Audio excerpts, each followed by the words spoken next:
हरित प्रणाम। आज बसंत पंचमी के पावन अवसर पर हम हमारी जसनाती सिद्ध परंपरा की एक प्रमुख तपोस्थली हंसोजी धाम लिखमादेसर में हमारे देवतुल्य संतों सिद्ध महापुरुषों के सानिध्य में राम रूख अभियान मुहिम के तहत एक नए सिलसिले की शुरुआत कर रहे हैं। ये सिलसिला जसनाथ जी की उन शिक्षाओं पे चलने का आह्वान है जो 500 साल पहले उन्होंने धरती पर मनुष्य ही नहीं अपितु सभी तरह के जीव जंतुओं के कल्याण के लिए हमारे बुजुर्गों को दी थी। और वो शिक्षाएं ये है कि ये धरती हमारे साथ साथ में इस पे जितने भी तरह के जीव हैं या वनस्पतियां हैं उन सब की माँ है, लिहाजा उन सब की इसमें हिस्सेदारी है। और उस हिस्सेदारी पे बात किए बिना, उस हिस्सेदारी को समझे बिना, उस हिस्सेदारी को साथ लिए बिना मनुष्य का कल्याण संभव नहीं है। और ऐसा मनुष्य धर्म की राह पे चलने वाला मनुष्य भी नहीं हो सकता। तो हम इस राम रूख अभियान के तहत कल यहाँ हमारी इस पवित्र भूमि से हरित रामदूत शपथ मुहिम की शुरुआत करेंगे। ये हरित रामदूत वे हरित हनुमान होंगे जो प्रदूषण रूपी रावण के नाश में जसनाथ जी की शिक्षाओं के सहारे राम रूख अभियान से घर घर को जोड़ेंगे, ताकि 500 साल पहले इस मरुभूमि में जाड़ का रूख लगाकर जो विचार प्रस्फुटित किया जसनाथ जी ने, वो एक वट वृक्ष के रूप में हिंदुस्तान ही नहीं पूरी दुनिया को जलवायु परिवर्तन के इस संकट के दौर में एक रास्ता दिखाए। आज बसंत पंचमी के इस शुभ अवसर पर जब हम सब सनातन धर्म के अनुयायी, हम सब जसनाथ जी के शिष्य प्रकृति पूजन दिवस के रूप में बसंत पंचमी को मनाते हैं, तो इससे मुफीद हमारे लिए कोई दूसरा मौका नहीं हो सकता जब हम पेड़ और पर्यावरण की बात है उसको घर घर तक ले जाने का संकल्प है, उसके साक्षी बन रहे हैं। इस अवसर पर हमारे साथ में परम सम्माननीय श्रीमान सूरजनाथ जी महाराज, श्रीमान दंडी स्वामी जी, श्रीमान सोमनाथ जी महाराज, यहाँ के महंत आदरणीय श्रीमान भंवरनाथ जी ज्ञानी साहब और बाकी तमाम सिद्ध महापुरुष और सारे बुजुर्ग और युवा साथी भी हैं। तो मैं इस अवसर पर बड़ी विनम्रता के साथ में निवेदन करना चाहूँगा सबसे पहले सूरजनाथ जी महाराज साहब से कि आप आशीर्वचन शब्द स्वरूप हमें सीख प्रदान करें। आध्यात्मिक जगह पे सभी पधारे हुए संत वृंद, यहाँ के मैन जी, सिद्ध पुरुष श्याम सुंदर जी जानी साहब और सभी युवा साथियों, ये अपन लोगों का परम सौभाग्य है कि अपन जसनाथ जी महाराज की जो मूल शिक्षाएं हैं उस पे काम करने का संकल्प ले रहे हैं। आज जो है, जैसा कि श्याम सुंदर जी ने बताया कि बसंत पंचमी के मौके पे और हंसोजी महाराज का जो पावन मंदिर बना है, तो ये दोनों ही जो है स्मृति अपन लोगों के लिए सदैव के लिए बने। तो इस हेतु से और विशेष रूप से प्रकृति के प्रति हमारा दायित्व क्या है, और प्रकृति को जो है हम माँ कहते हैं, धरती को हम माँ कहते हैं, या धरती के जो भी घटक है, जो भी चर या अचर जो भी चीज़ें हैं, चाहे वो जीव जंतु हो, पेड़ पौधे हो, पशु पक्षी हो या मनुष्य हो, सबका जो जीवन है उसका आपसी परस्पर जो जीवन निर्वाह है उसी से इसकी सुंदरता बनी हुई है। और उसी से यहाँ का जो जीवन है वो फलीभूत होता है और आगे बढ़ता है। तो जसनाथ जी महाराज की शिक्षाएं जो है उनका क्रियान्वयन करने का जो अपन काम कर रहे हैं, ये पावन काम है। वैसे क्या है, चर्चा तो बहुत होती है, अध्यात्म की चर्चा होती है, धर्म की चर्चा होती है, लेकिन अध्यात्म ये कहता है कि जब तक हम उसको क्रियान्वयन नहीं करें तो वो चर्चा जो है वो निरर्थक है और समय की बर्बादी है। इसलिए यहाँ जो काम हो रहा है ये बहुत बड़ा काम है, और मूल रूप से अपन लोग इस पावन काम को प्रारंभ करके जो जसनाथ जी महाराज की शिक्षाएं हैं उनका जो है सभी लोगों के सामने एक उदाहरण प्रस्तुत कर रहे हैं कि अपन लोगों को केवल चर्चा नहीं करके काम करना है, और काम से ही जो है ये प्रकृति की सुंदरता आएगी और अपना जीवन जो है वो संरक्षित रहेगा। अगर हम स्वस्थ जीवन जीना चाहते हैं और जीवन को अच्छा और फलीभूत होना देखना चाहते हैं, तो उसके लिए हम लोगों को प्रकृति का संरक्षण और पर्यावरण का संरक्षण जरूरी है। और इसका जो शुरुआत है वो पेड़ पौधों से ही होती है, क्योंकि पेड़ पौधे हमें शुद्ध हवा देते हैं, शुद्ध भोजन देते हैं और आश्रय देते हैं, और सभी जीव जंतु जो है वो इन्हीं पे निर्भर है। इसलिए ये पावन कार्य जो प्रारंभ कर रहे हैं अपन लोग सामूहिक रूप से, तो एक शुरुआत जो है जिसको बोलते हैं जैसे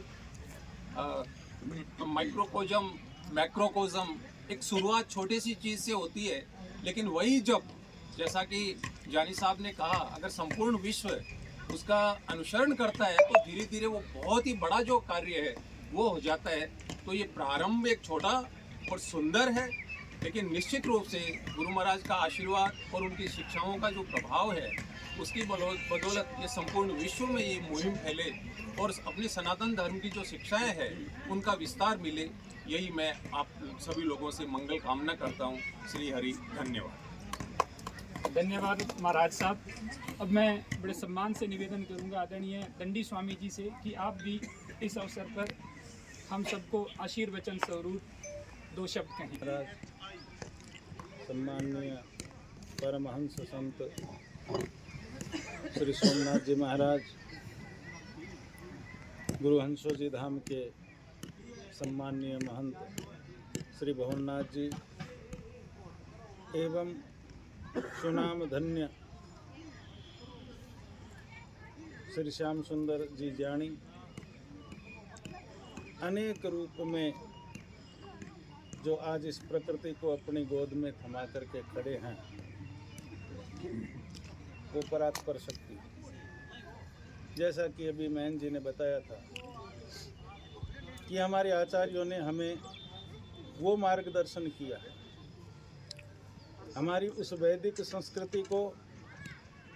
उन आचार्यों ने अपने उपदेश के द्वारा, अपनी क्रिया के द्वारा मूर्त रूप प्रदान किया, और वो मूर्ति आज हमारे हाथ में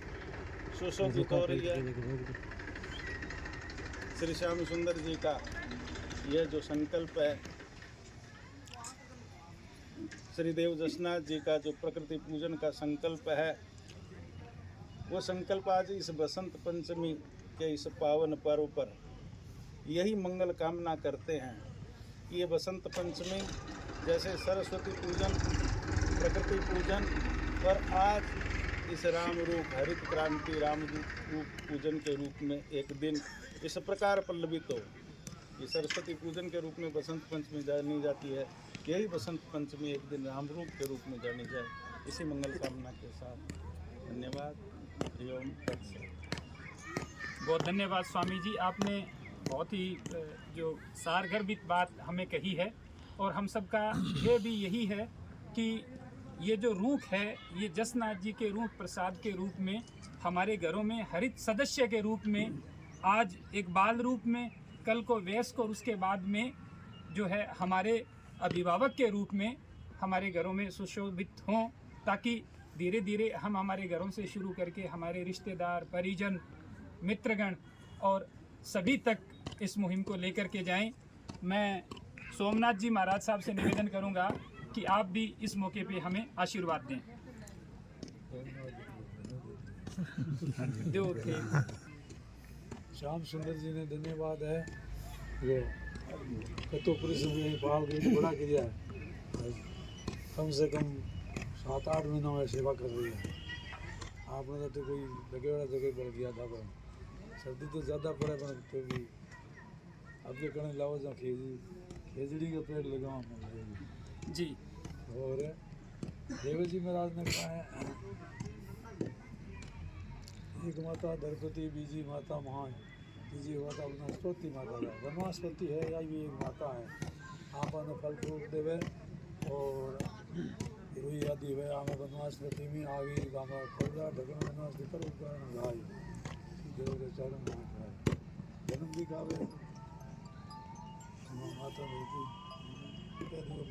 वीरो समावे धरपति धरपति में कितनी कराने कोई बलपुत्र करा वो तो आसोड़ सहन करे वीरो समावे धरपति जन्म दिखावे माता बिना कोई जन्म नहीं दिखावे माँ की सेवा करे नहीं वो भी पेड़ लगाई एक माता धरती जी माता तीन माता वनवासपति है वनवासपति पेड़ पौधा लगाना चाहिए और ज़्यादा से ज़्यादा सिंह की सेवा करनी चाहिए दाव लागत में बचाव होना चाहिए लगाने में फालतू काम नहीं हुए सेवा करिए हम हमें फल मिले और काम सुधी धन्यवाद है विद्या महाराज जी बहुत धन्यवाद। बहुत सारगर्भित बात कही है स्वामी जी ने। लगाने के बाद में देखभाल करेंगे तभी सार है। तो मैं इस मौके पे अंत में ये निवेदन करना चाहता हूँ कि हम पौधा तभी लगाएं जब पेड़ बनाने की सामर्थ्य, नियत और भावना है। अगर वो नहीं है तो हम लेके ही नहीं जाएं, लगाए ही नहीं, क्योंकि लगा करके नष्ट कर दें तो उससे ज़्यादा खराब काम कोई हो नहीं सकता। तो कल हम ये जो यहाँ पे 5200 पौधे हैं बेलपत्र, जामुन, अमरूद और नींबू के, इन पौधों को साक्षी मानकर हम हरित रामदूत के रूप में शपथ लेंगे और इस शपथ के साथ ही विधिवत रूप से हम जो है यहाँ से जसनाथ जी, हंसो जी महाराज और हमारी जो प्रकृति है उन सब के आशीर्वाद से इस मुहिम को आगे बढ़ाएंगे। आप सबसे भी निवेदन है कि जो भी इस वीडियो को देख रहे हैं किसी भी माध्यम से, वो अगर संभव हो सके तो कल 10 बजे पधारें, हमारे साथ इस मुहिम का हिस्सा बने। कल नहीं आ सकते तो भी ये अनवरत मुहिम जारी रहेगी देश और दुनिया में, तो इस मुहिम का आप हिस्सा बने ताकि हम सब मिल करके और हमारा पर्यावरण है उसको बचा सकें। राम राम जी।